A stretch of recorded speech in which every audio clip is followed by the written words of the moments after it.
Do que você abriria mão para se agarrar à única coisa que nunca deveria ter sido sua? E se abrir mão dela fosse a única maneira de provar que você a merecia?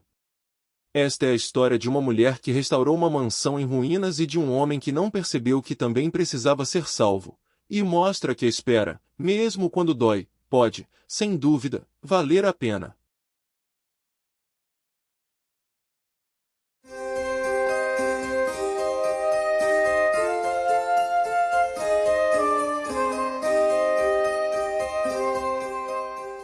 Na manhã em que Eleanor Voss chegou a Whitmore Hall, o portão de ferro estava enferrujado e aberto, e a entrada estava cheia de folhas mortas que ninguém se dera ao trabalho de varrer.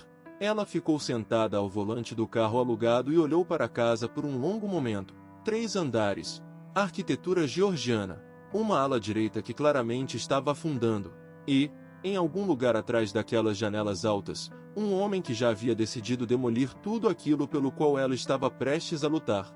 Eleanor tinha 34 anos e era a melhor especialista em preservação arquitetônica de Edimburgo.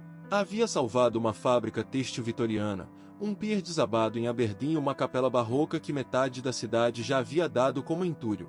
Ela nunca havia fracassado com um edifício. No entanto, havia fracassado em um casamento. E o silêncio do interior da Escócia no outono de 2019 parecia desconfortavelmente próximo do silêncio que havia preenchido seu apartamento nos meses depois do divórcio. Espaço demais. Tempo demais para pensar. Ela pegou sua bolsa e saiu do carro. Daniel Whitmore abriu a porta da frente antes que ela pudesse bater. Ele era mais alto do que ela esperava pelas fotografias no arquivo jurídico, cabelos escuros precisando de corte, o maxilar travado daquele jeito específico de alguém que já tomou sua decisão e espera, com paciência cada vez menor, que o resto do mundo alcance. Ele a olhou como as pessoas olham para alguém que não pediram para receber. A tia-avó dele havia deixado a propriedade para uma fundação de preservação, com uma condição: a fundação teria 18 meses para avaliar a viabilidade da restauração. Se Eleanor declarasse o projeto viável e garantisse financiamento, a casa seria salva. Se a declarasse perdida, a posse voltaria para Daniel. E ele finalmente poderia vendê-la e encerrar o capítulo da história de sua família que parecia querer muito encerrar. Ele lhe ofereceu chá em uma cozinha onde 3 das placas do teto estavam manchadas de água e uma janela estava vedada com lona plástica e fita adesiva. Ela aceitou o chá e não comentou sobre o teto. Eles estabeleceram as regras rapidamente. Ela teria acesso total à propriedade. Ele permaneceria na ala leste, que estava estruturalmente sólida, enquanto ela conduzia sua avaliação. Ela não pediria que ele participasse. Ele não interferiria em seu trabalho. Ele concordou com tudo com a eficiência de um homem que queria que o trabalho dela fosse concluído logo. Na primeira semana, ela documentou os danos. Na segunda, começou a entender a casa. Na terceira, entendeu que a casa havia sido amada, profunda, obsessiva e continuamente, e depois abandonada de uma vez só, como se alguém simplesmente tivesse parado no meio de uma frase. Ela encontrou esboços botânicos emoldurados no corredor do andar de cima. Etiquetas de plantas escritas à mão na estufa, ainda legíveis. Uma pequena sala de música onde alguém havia deixado partituras abertas no suporte, as bordas escurecidas pelo tempo, mas as páginas ainda intactas. Ela não via Daniel muito nessas primeiras semanas. Ele trabalhava remotamente para um escritório de arquitetura de Londres, o que lhe pareceu irônico, considerando o que ele queria fazer com aquele edifício. Comia sozinho. Caminhava pelos terrenos no começo da noite, sempre pelo mesmo caminho ao longo do muro oeste, as mãos nos bolsos do casaco, sem olhar para nada em particular. Eles começaram a conversar por acaso. Ela estava em uma escada na biblioteca certa noite, catalogando o estado das prateleiras superiores, quando ouviu entrar à procura de um volume específico. Ele não lhe pediu que saísse do caminho. Esperou.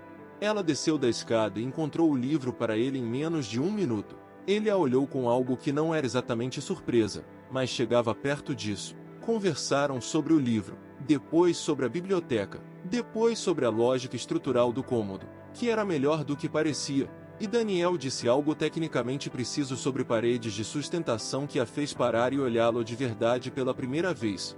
Ela perguntou em que ele se especializava no escritório. Ele respondeu: reutilização adaptativa de estruturas históricas. Ela ficou em silêncio por um momento. Ele olhou pela janela e disse, em voz baixa, que era diferente quando o edifício era de outra pessoa.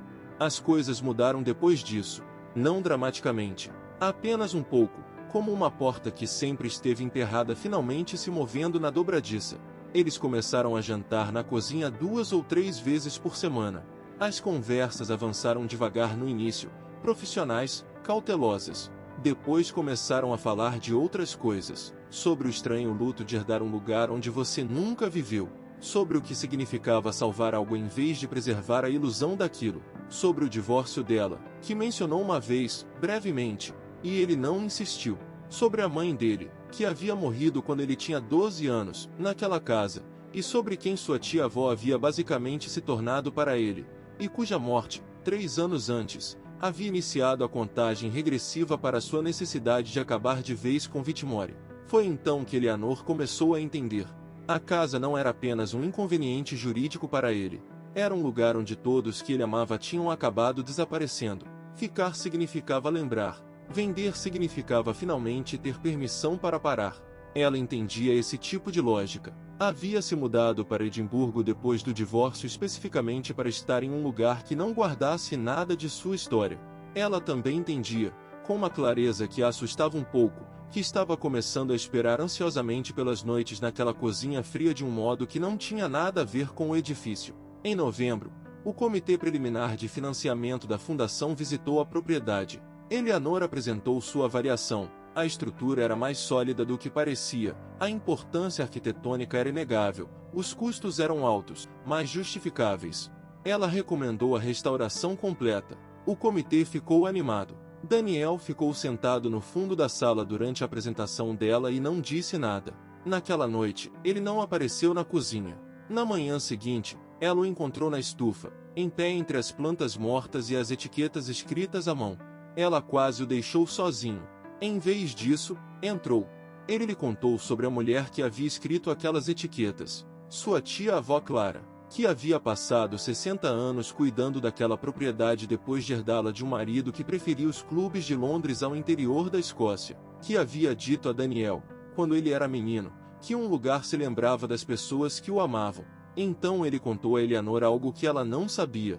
Clara havia escrito para a Fundação de Preservação 3 anos antes de sua morte, quando já estava doente. Havia pedido especificamente que a Fundação enviasse alguém jovem, como Clara escrevera na carta, alguém que tivesse perdido algo recentemente e pudesse entender o que significa tentar recuperá-lo.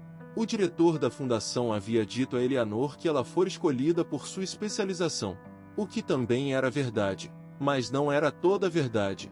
Eleanor ficou imóvel na estufa e repassou os últimos 2 meses. Clara não a havia escolhido ao acaso. Clara havia lido seu histórico profissional, sim, mas também uma entrevista que Eleanor dera depois do divórcio, em uma revista de arquitetura, na qual falará sobre como trabalhar com edifícios antigos ajudava a acreditar que coisas quebradas ainda podiam se tornar algo inteiro.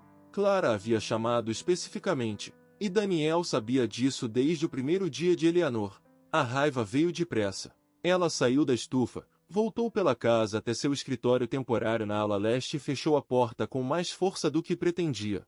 Ela se sentiu manipulada, organizada, como uma peça no plano de outra pessoa. Considerou seriamente ligar para o diretor da fundação e se retirar do projeto. Tinha documentação suficiente para passar a avaliação a um colega. Poderia estar em Edimburgo ao cair da noite. Ficou sentada à mesa por muito tempo. Então pensou na sala de música, nas partituras abertas, nas etiquetas botânicas com a caligrafia de Clara. Pensou no que Clara havia feito de fato, encontrado 2 pessoas que tinham deixado de acreditar que as coisas que amavam podiam ser consertadas, e as colocado em uma casa que provava o contrário todos os dias, se estivessem dispostas a olhar. Não era manipulação. Era um ato de esperança extraordinária e um tanto intrometida. Ela ainda estava com raiva, mas entendia. Ela não foi embora. Ela e Daniel não se falaram por 4 dias. Ele respeitou a distância sem que precisasse ser dito. Ela também notou isso. Quando finalmente conversaram, era tarde de uma quinta-feira, e ele veio até a porta do escritório dela, encostou-se no batente e disse que sentia muito por não ter contado. Disse que não soubera como, e então aquilo havia se prolongado demais, e ele tivera medo de que, se ela soubesse, fosse embora, e ele não queria que ela fosse embora. Ele disse essa última parte olhando para o chão. Depois olhou para ela. Ela perguntou o que ele queria que acontecesse com a casa. Uma longa pausa. Então ele disse que não queria mais vendê-la, que em algum momento entre outubro e agora, havia deixado de querer aquilo, mas não sabia o que queria no lugar. E isso o assustava. Ela disse que conhecia exatamente aquela sensação. Em janeiro, o consórcio de financiamento fez sua proposta formal. A restauração levaria 4 anos. A fundação administraria o projeto, e queriam que Eleanor o liderasse, o que significaria se mudar, ao menos em tempo parcial, durante esse período. Ela tinha 72 horas para decidir. Ela sabia o que queria dizer. O problema era que não tinha certeza se queria isso pelos motivos certos, ou se os motivos certos ainda importavam, ou se havia passado tanto tempo sendo cuidadosa e correta que havia esquecido como era escolher algo simplesmente porque era onde queria estar. Na segunda noite daquelas 72 horas, Daniel bateu à porta dela e perguntou se ela queria caminhar pelos terrenos. Estava frio. O tipo de frio que torna tudo nítido e claro. Eles caminharam pelo muro oeste, o caminho habitual dele, e ela entendeu pela primeira vez por que ele o percorria. Daquele ângulo, na luz certa, a fachada sul da casa parecia exatamente como devia ter parecido 100 anos antes. Perfeita, intacta. Ele contou que havia ligado para o diretor da fundação naquela tarde. Havia dito que, independentemente do que Eleanor decidisse, a propriedade não estava mais à venda. Ele participaria da restauração, não como proprietário, mas como arquiteto consultor. Já havia conversado com seu escritório. Ela olhou para ele. Ele disse que precisava que ela soubesse que havia tomado aquela decisão antes de saber o que ela escolheria. Não era uma condição. Não era uma maneira de mantê-la ali. Ele apenas achou que ela merecia saber que a casa seria cuidada de qualquer forma. E então não disse mais nada. Não perguntou. Não se inclinou para perto. Ficou de pé, com as mãos nos bolsos do casaco, no escuro do inverno, e permitiu que ela tivesse o silêncio. Ela disse sim ao projeto. E então, depois de uma pausa, a todo o resto que a palavra era grande o bastante para conter. Ele sorriu daquele jeito lento de alguém que não se permitia ter esperança por algo havia muito tempo. A restauração de Whitmore Hall levou 4 anos e 3 meses. Eleanor liderou o projeto a partir de Edimburgo, com 6 semanas no local a cada trimestre. Daniel subia de carro de Londres na maioria das semanas em que ela estava lá. No segundo ano, ele havia se transferido para um escritório em Glasgow. No terceiro, já não estava mais se deslocando. A sala de música foi concluída na primavera do 4º ano. Um pianista do conservatório local veio tocar na inauguração. A partitura que estivera no suporte, um improviso de Schubert, havia sido cuidadosamente preservada e devolvida ao seu lugar. Na noite da inauguração, depois que os convidados foram embora, Eleanor ficou no centro daquele cômodo e escutou o silêncio particular de uma casa que havia sido devolvida a si mesma. Daniel veio ficar ao lado dela. Pegou sua mão sem fazer disso nada especial, do jeito que se faz quando algo já foi decidido há muito tempo. O salão abriu ao público no outono seguinte. No livro de visitas, na primeira página, alguém da equipe da fundação havia escrito o nome de Clara Whitmore. Abaixo dele, com o tempo, milhares de outras pessoas acrescentariam os seus. Eleanor e Daniel se casaram no jardim em junho seguinte. Uma cerimônia pequena. A estufa já havia sido totalmente restaurada então, as plantas voltando a crescer devagar em seus canteiros etiquetados, exatamente como antes.